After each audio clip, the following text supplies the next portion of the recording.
So hello and welcome, I'm Frederick Dunn and this is The Way to Bee. Today I'm putting together a beehive, fresh from Nature's Image Farm. Order these online, you'll find a link down below. This is not a sponsored video. Now they partnered up, so we have Nature's Image Farm with the wooden Endura Hive wax-tipped woodenware, and it's going to match up with some Apimaye feeders and everything. Look, spider approved. Jumping Spider showed up there just to let us know they like that heavy wax coating, so glad we got to see that. Moving right along. If you look at the way they're built, you may already know about these. This is from Premier. They do the Propola treatment on the inside, which is a surface that encourages propolis development. So we have the pure frames and the heavy waxed Premier foundation. They came with the Endura Hive as a unit. So when you go to the website, you just order it the way it is. And look, even the spider approves of this heavy waxed plastic foundation. This gives you a close-up of the interior. And a lot of research and development was done through the Marla Spivak lab at the University of Minnesota regarding the health benefits for your honeybees of having additional propolis. And this surface encourages that. So it's a perfect storm of convenience and materials that are good for your bees. So they have a patent pending, of course, on the Propola interior, and if you were at the North American Honeybee Expo, you know a little bit about it. So I'm swapping my gear out. Let's take a look at the bottom box here, the bottom board. It won't rot because it's plastic. Now the center part here also happens to be a pollen trap. And with the other hives, with the Apimaye full hive, by the way, you could pull that out and not have them collect the pollen. Or you could leave it in and it becomes a pollen trap and the pollen falls off your bee's hind legs and goes right into the tray. But with this one, you can bypass it. We're looking at the way it attaches to the wooden box because that's what it has to do. Normally an Apimaye hive has insulated plastic hive bodies, but this is to make it compatible with the woodenware you already have, and in this case 10 frames. I'm using my own screws. I have to be honest, I don't like the screws that came with the Apimaye bottom board. They're too thick and they're not self-tapping. The ones I use are self-tapping. So I'm going to pull the ones out here. Why? Well, when I put others together in the past, it actually split the wood, so I'd have to pre-drill it. And if you look at how recessed those holes are, you have to put an extension on your drill bit to make that happen. So I'm just using self-tapping screws. I highly recommend that you do too. So anyway, you line it up on your wooden box on the bottom, of course, and it's screwed to it. It won't shift around and move. And not only that, you can then attach the bottom board to whatever stand you put this on, and it'll hold your box up above, the brood box. Now the entrance reducer here has a lot of different functions. It's a sliding rail there. You're supposed to put screws in it. I don't, and that's so I can clean them out in wintertime. And that's a mouse protected entrance. If it's open like this, your bees go through and they go through the pollen trap. If you open the side like this, then they're bypassing the pollen trap. So there's no pollen trap to remove or install. That's the pollen system. And look, there's a larger hole. What's that for? In case your drones, the male bees, need to get out.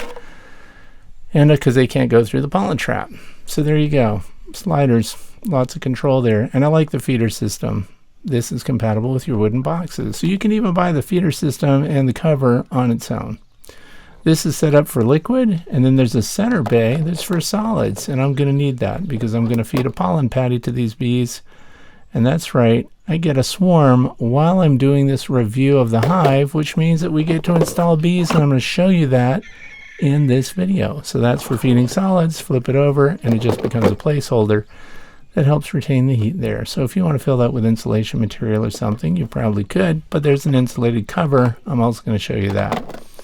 And it has bays on either side, so if you split this and made a 2-colony hive or something like that, you could feed them independently left and right.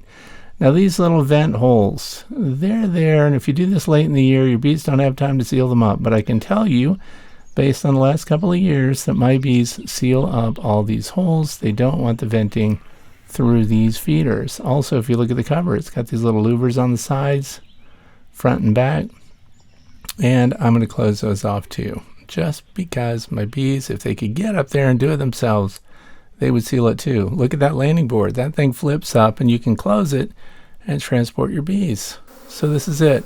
Now while I'm doing this, I look over at another Apimaye hive. This is the 7 frame, by the way, and it's a triple stack. They're going, of course, too well this spring. And they're swarming right now while I'm doing this. But that's okay. I don't feel bad because they're going to go to a bivouac location in a tree nearby. I'm going to get them with my Everything Bee Vac, and we're going to install them in the newly assembled Endura Hive Apimaye combo system. So I just want to show you this a little bit because people may be watching this as beginners and not even understand what's going on. Well, when you see this, and there's more exiting than entering, very good chance you have a swarm on your hands on a nice warm day. And they're headed out. Of course, the existing queen is departing. This was a great colony. I did everything that I could to expand it on time, to relieve density of population and everything else. Hive number 40 here. They just decided they had to go. So I'm going to let them. That's perfectly fine. And so it gives us a chance to explain a little bit about what's going on there because there are queen cells inside. If I'd been on top of things a little better, I could have pulled some frames with queen cells and relieved that stimulus to go and help them keep their queen. But I like to these days let them go, catch the queen. If I wanted to return these workers to the hive that they're coming out of, all I have to do is find the queen at the bivouac location, which is their temporary assembly spot, remove the queen, and then these bees would return to the hive they departed from. But I just happen to need my own colony now to start off this new Apimaye Endura Hive combo hive. And so we're going to do that. But I thought I would just let you take a look at them. What bees are departing, by the way? It's a question that I get sometimes. How do they know which bees should go? Well, if you notice, there's even drones in here. Those are the male bees that we see lower left there. Huge eyes, big body. They're just going along wherever the other workers are going. And there's another drone just about the 2 o'clock position there, facing down. They depend on the workers for food and resources. They can't feed themselves. And so they show up. We also see some very young bees moving out with them. Up to 70% of the population of this colony is going to leave. And after they leave, it's as if they change their mind because a bunch of workers go out on the landing board and they start raising their abdomens and spreading the pheromone into the air as a recall to get as many of them back as they possibly can. But we don't care about those. So we have to set things up here because we're going to collect that swarm. So I've got a frame of drawn comb and capped honey here that I'm going to put in. In fact, I'm going to do 3 of them. The rest of them are just heavy wax foundation that came with the box. So I wanted them to have something. If you notice, I didn't stuff them all together either. I'm going to keep them spread out a little bit because we're going to provide them food and resources. This is the hive top feeder. We showed you that before. And I'm going to be taking care of these bees. Why did I set up another stand there? That's by Bee Smart Designs, by the way. And I'm going to put my Everything Bee Vac on its side because overnight the bees have been sitting in this bucket. I need to take the backpack off, and we're just going to bring them over with just the bucket and the screen on top. And we're going to let the bees walk into this brand new hive on their own. But keep in mind, we have things that are encouraging them to go in there. We have frames that have been used for brood in the past, so it smells lived in. But I also have a bonus here that's going to happen that I didn't count on. I like to watch the bees go in. Now you could sure take the top off, shake them in, put the remnants out front and let them all go in, but I like to look things over and watch them go in just in the off chance that I spot the queen. And if I grab her, first of all, I get to see the queen, so I know she's there. And then if I can get a hold of her, I can put her in the hive and use her as a lure to get the rest of the bees to go into this previously unoccupied hive. But because it is a heavy wax hive, it's attractive to the bees, and right on cue, here's the queen. How nice is that? So I can just catch her. The problem is I'm holding my camera with one hand. I'm holding the bees with the other. I needed to put you down while I grabbed the queen. What did I do? I picked up the queen with my nitrile gloves and I held her to that entrance, and didn't she just walk right in there? Now, how will we know that the queen walked in there? Maybe you should take my word for it, or you should watch the behavior of these bees because they smell her. Look at that. Something inside this hive smells like their queen, because you know what else happened? They lost her pheromone in the cluster here on the lid of this Everything Bee Vac, and they just started going in. Now those that go in and find the queen, what do? they start fanning their pheromones and calling in the rest of the bees. And look, doesn't my hand smell a little bit like the queen? So the bees are clamoring all over my hand. Mixed messages there, but they'll eventually figure it out because the pheromone from the hive will be stronger than the residual pheromone that's on my hand. So they're all going to go in to this brand new hive, which I was demonstrating for you. And what better way to demonstrate a hive than to have bees voluntarily go into it after I capture their queen and encourage her to volunteer to go into that entrance on her own with my help. And I'm just wearing an nitrile glove. People often ask, can bees sting through that? They can. It just doesn't smell like my hand, so they're not prone to sting. Plus, these bees have come out of a bee vac after they were bivouacking, and they're in search of a new home anyway. They're totally laid back. This is a great time of year to be starting new colonies, by the way. Today, while I'm making this video, is June the 3rd of 2025. Now I do that because this is also a video diary for me, so I can track the progress of this hive and talk about pheromones. Look at the abdomen of this worker bee high in the air with that light colored patch there, spreading the Nasonov pheromone to tell all the other bees in the vicinity that they're welcome to move in. In fact, even if you were not part of their swarm, you can follow that pheromone, get the invitation, and come right in. Nobody cares. Every worker is welcome. So you can see the top there. I hung it off on the end of that. We also have a lot of bees still here in the Everything Bee Vac bucket.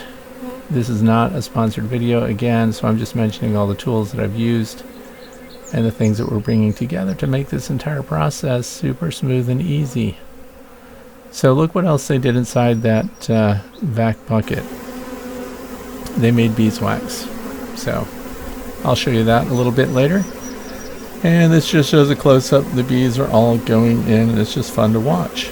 So I'll let you do that. Just watch the bees signaling one another, following each other in. Look at the different colors of the workers, by the way. See that light-colored kind of orange-bodied one in the middle there?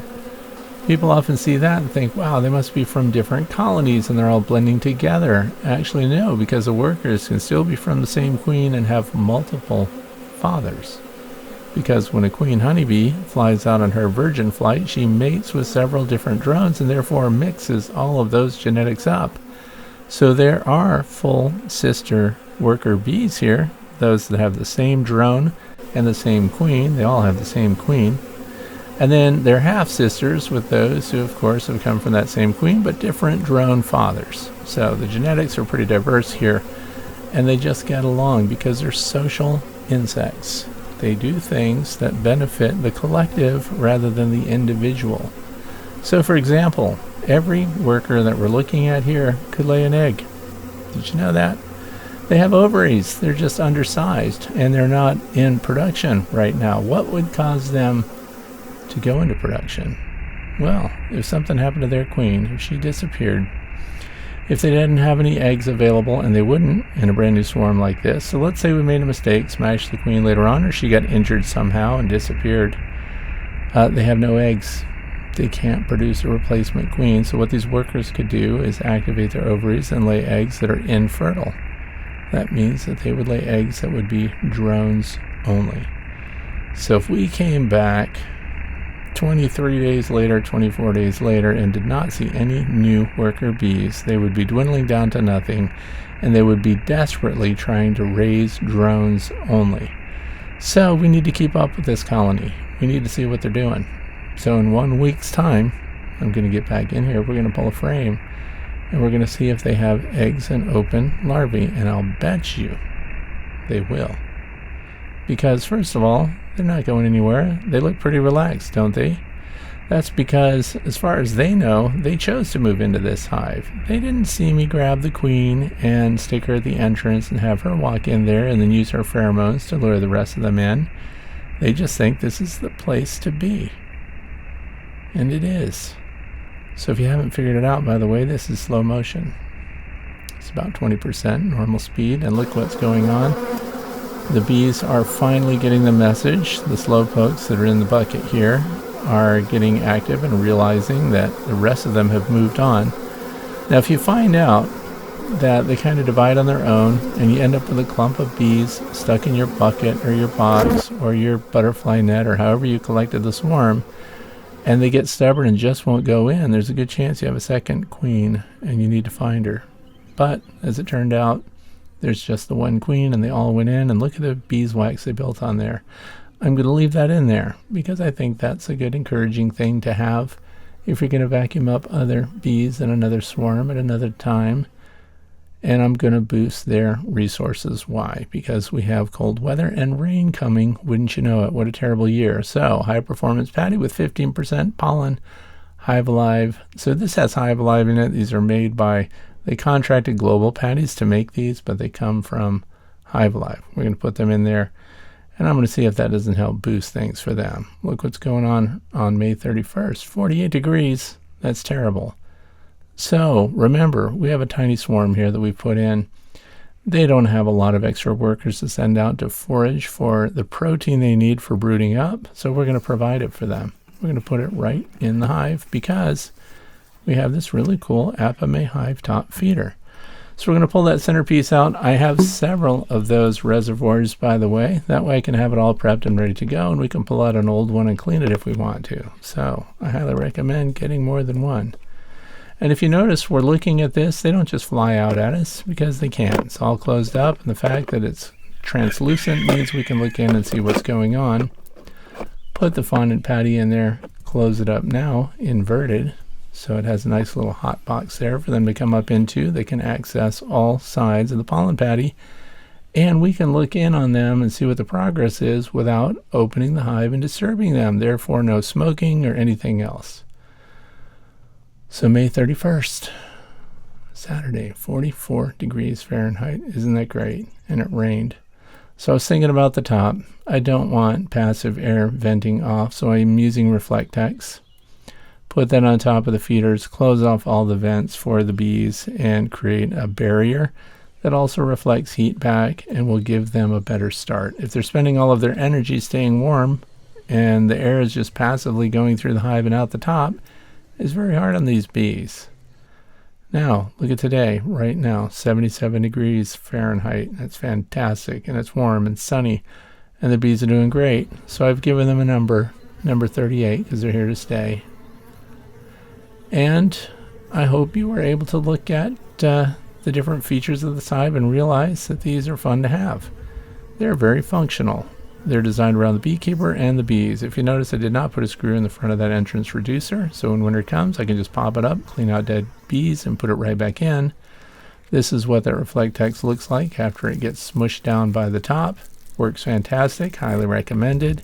And they are making progress on this pollen patty. It's only been a few days, but this keeps them going even when the weather turns bad, and it has been. So this will boost your colony. I also put syrup on one side, sugar syrup 1:1. And we have these reservoirs here, and the bees come right up, and look, they drank that syrup down, so it looks like I have to get back and mix a new batch for them to keep them going. So we want them to have carbohydrates to keep going. I need them to kick off. Later on, we will super them up after the frames get full in the bottom there. So after they brood up, we're a month out from any kind of expansion with this colony. So I will update you. Keep in mind what the hive number is, because we have several of these now. As my old woodenware is being rotated out, I am putting in Propola hives and Endura Hive heavy waxed boxes. Great combination. Pretty happy with the way it works. Tell me what you think. Thanks for watching.